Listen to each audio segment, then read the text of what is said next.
There is a big difference between Medicare and Medicaid, and neither one of them do as comprehensive a job as most people would think on covering the healthcare expenses.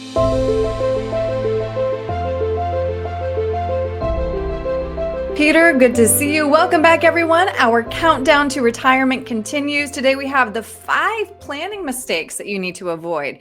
You've put together a great resource, Peter. Just to remind everybody who's watching, it is on your website.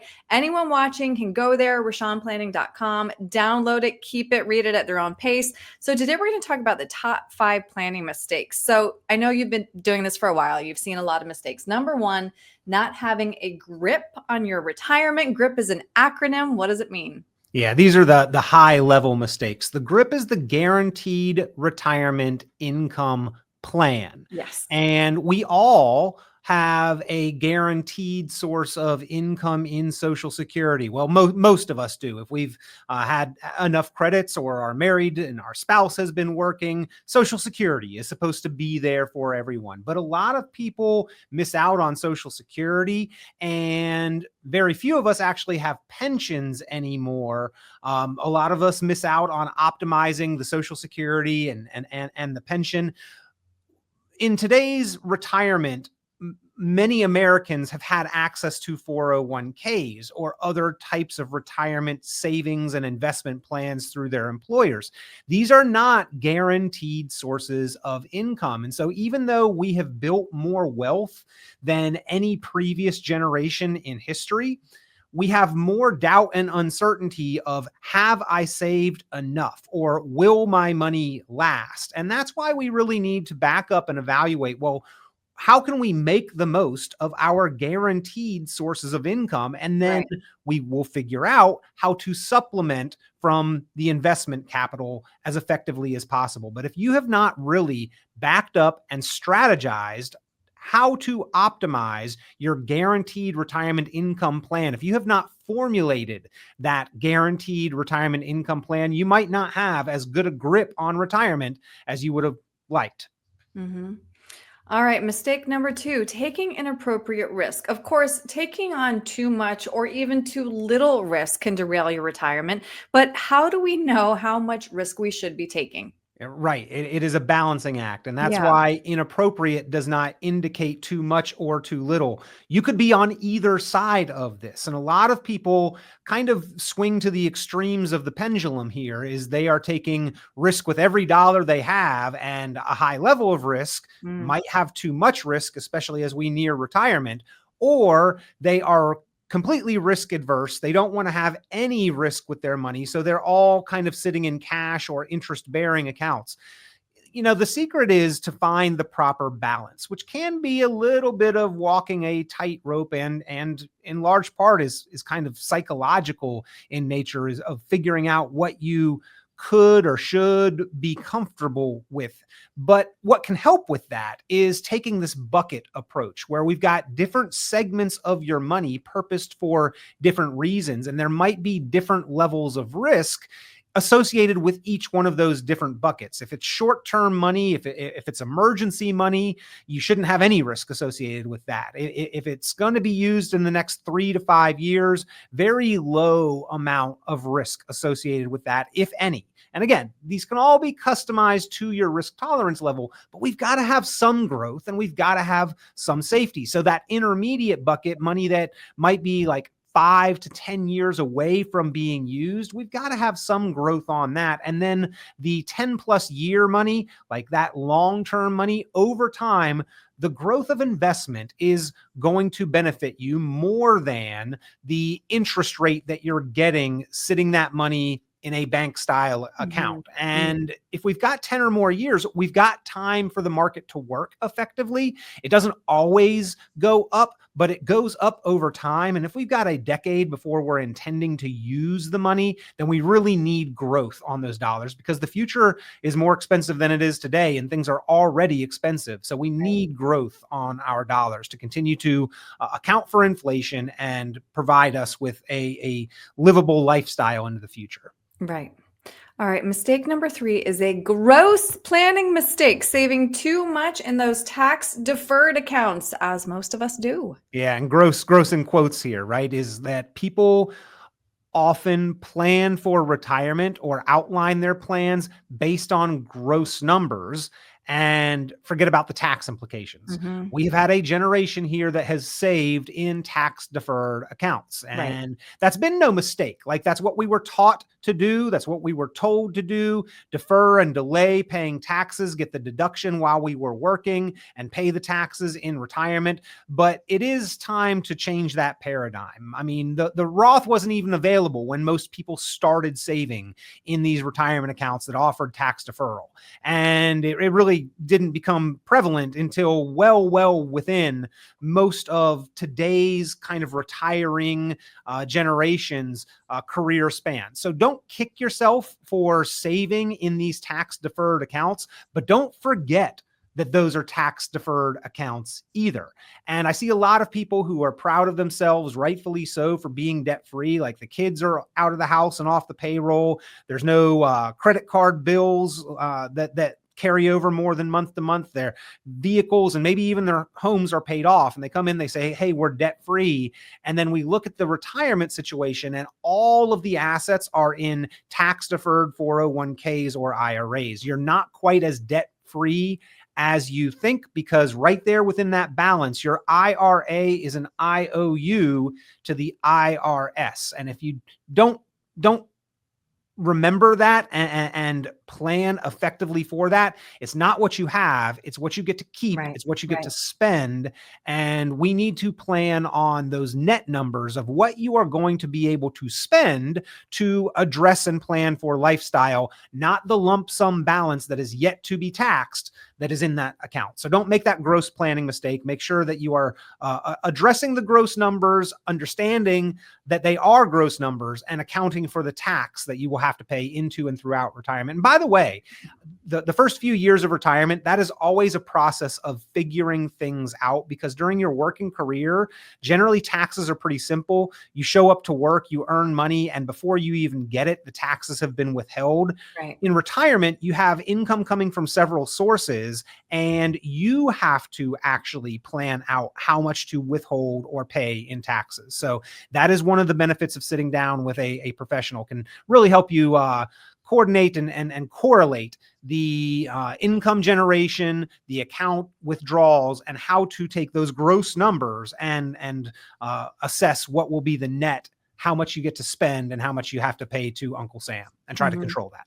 Because he's not going to forget what you owe him. No, they never forget. Yeah, the IRS, even if you pass that account to the next generation, they're still there planning on collecting. And they figured out a long time ago that these tax deferred accounts were going to allow them to collect more into the future. And most people just continue to defer into the future and ultimately pay some of the higher tax bills, much higher than necessary. Right. And then they delay RMDs and you're like, oh, that's good news. But really, it just means more taxes. Yeah, that was the Secure Act a couple of years ago. The big headline was, oh, we're going to push back RMDs. Well, they weren't stupid in doing that. They know what they're doing. Yeah, that'll be a separate topic for another video. We can go down this road. It is fun. All right. The next mistake would be not caring enough to plan for long-term care. Peter, this is a theme you and I have talked about many times before, because a lot of people simply don't plan for it. And if you don't, it can wipe out your retirement savings. Take a look at the annual median costs here for long-term care. This is projected out about 20 years. It's going to cost you anywhere from $124,000 to $211,000. Yeah. And these are costs that, by the way, for a married couple, are in addition to the regular routine cost of the healthy caregiving spouse. A lot of people kind of think that, oh, well, when I need, if I need, and I hope I don't need, but if I do ever need that kind of care, well, I've got this other income that I'll just repurpose. But if you're a married couple, like, we've still got the routine regular costs for the healthy spouse. And it's kind of tongue in cheek, not caring enough to plan for care. It's not that most people don't care. They do care. They just don't plan. And I think that everybody should have a plan that addresses how you plan to account for and address the potential cost of care into the future and document that. In fact, I believe strongly that everyone should have a plan that addresses 5 critical areas: income, investments, taxes, healthcare, and legacy. And most people have done a good job in 1 or 2 of these areas, but overlooked planning for the others. And healthcare is more often than not one that is overlooked. I have seen stats on this where like 90% of the American public has not addressed this, has not planned for the potential costs, catastrophic potential costs of long-term care in any way. And I get it. We want to bury our heads in the sand, pretend we're Superman. It's never going to happen to us. But when it does, again, it can be devastating, not only for us if we have not planned, but especially for loved ones, spouses, family members who have to step into that role of being the caretaker, often taking, children out of their peak earning years, or the spouse out of the comfortable lifestyle that they could have otherwise had. And that's why you need to look at how to either cover those costs or refill the bucket. And there are some good approaches here. Like, a lot of people shied away from this because it's use it or lose it, and it's so expensive. And I hope never to have it. And even if I do have it, I'm going to figure out a way not to have it anyway. That's not realistic. Latest stats that I've seen, I think it's 2023 from the Department of Health and Human Services, that 7 in 10 of us require some level of ongoing or extended or long-term care before the end of life. Don't put that burden on your spouse or your family that the funding for that care is going to drain the assets and leave them in a different lifestyle. Plan effectively for this. And that's something that takes some foresight, right? In your 50s and 60s, you need to be talking about these things that are going to impact potentially you and your financial status well into your 70s and 80s or beyond, potentially. Like, that's long-term planning, but we've got to do it in order to have a confident retirement. Don't go into retirement in years 1 through 5 thinking everything is fantastic, only to run up on this and into the decades of retirement later when it's too late. Plan proactively as soon as possible for this. Well, and just to remind everybody watching, Medicare does not cover long-term care. Right. Yeah. And that's a big misconception that, Medicare is going to cover it, or Medicaid covers it. There is a big difference between Medicare and Medicaid, and neither one of them do as comprehensive a job as most people would think on covering the healthcare expenses. Medicare is more about routine kind of health insurance care, does not cover long-term care, assisted living, nursing care, skilled care, things like that. And Medicaid, you basically have to spend yourself and your spouse down to a poverty level before that steps in. And that's no one's ideal plan A option. So let's plan proactively, because if you don't do anything about this, then you are basically planning on dependence on your family, your loved ones, or on the government. And nobody wants to do that. Right. And then the last mistake would be not using Social Security to provide effective financial security. So, Peter, this is a stat I read recently. Only 4% of people are claiming Social Security at the most financially optimal time. The remaining 96% are missing out on what comes out to $111,000 per household. Yeah. And 40% of the American public relies on Social Security alone. So what is that? Like 98.4% of those people are missing out on what is potentially $100,000 or more over the course of their retirement. I'm sure that could make a difference for anyone, but especially if you are dependent on Social Security alone. But even if you're not, if you've got assets, that's a costly mistake to be making. Those are dollars that are either going to come from Social Security or come from your personal savings, which either, drain that or are not left behind, or that just aren't there at all. So of those, taking the time to invest in making the most of Social Security, trying to optimize your decision on timing and strategy for collecting can make the difference in a married couple's case, several hundreds of thousands of dollars over average life expectancy. So make the most of Social Security. And there's kind of 2 schools of thought on that. the building's on fire, get it while the getting's good, get it right at 62, or wait all the way till 70 to maximize the benefit. I think there's a kernel of truth in both of those. However, I don't think either one of those is universally true. I think what you can do with Social Security is use it effectively to protect your personal assets and net worth and lifestyle as much as possible. Because if there's emergency or unexpected expenses, you can't reach into Social Security and pull out extra. And if you do pass away early, it's not like the rest of your Social Security passes along to next generation beneficiaries. Those are what your personal assets do. It's available for emergencies or unexpected expenses or just the spending that you want to do. And if you don't spend all of your money, it passes along to your beneficiaries if you do some effective estate planning. But Social Security will not. So use Social Security as an effective tool to provide lasting financial security for your personal assets as much as possible, or just make the most of it so you have more livable income into and throughout the years of retirement. Right. Comes back to our first mistake, getting a grip on your income, right? Yep.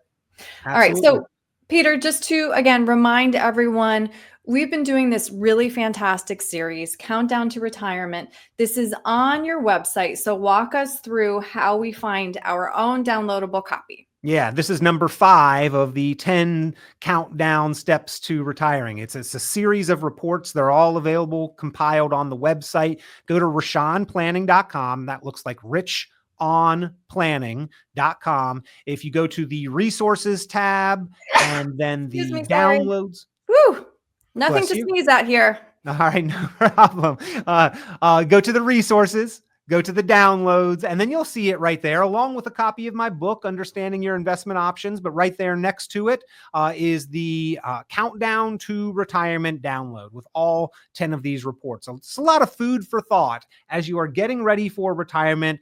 None of them are overly complicated, all of them very easy to understand, but kind of all of the things that I think anyone needs to be thinking about and really kind of reflecting on how they plan to address these issues for a lasting sense of financial security so that you can live life retired with confidence. It's not just finance, it is your future. So it deserves some time and attention. So get that optimized plan put together. That's what we offer to put together as a courtesy for listeners to the program, for viewers to the podcast, your optimized retirement plan to address all the issues that are in that countdown and allow you to live life retired with confidence. Okay, RichonPlanning.com. How else can we get a hold of you, Peter? Always give me a call, 919-300-5886. If you have any concerns about your money, your investments, your finance, your retirement, I love to work through those issues with folks and look forward to hearing from anyone that does have questions. 919-300-5886, 919-300-5886, or the website again, richonplanning.com is what it looks like, richonplanning.com. All right, Peter, thanks for your time today. Thank you, Erin.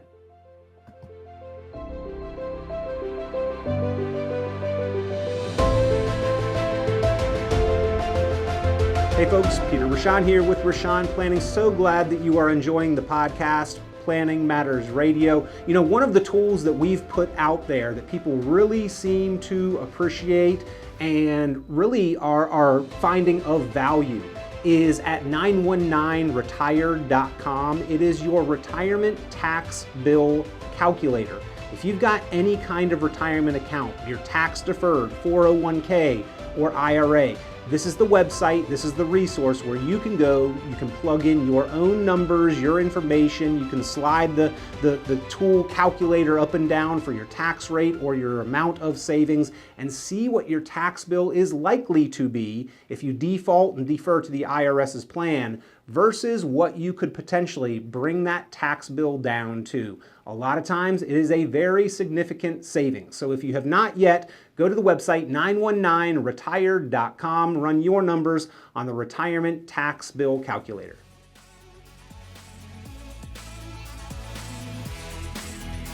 This has been Planning Matters Radio.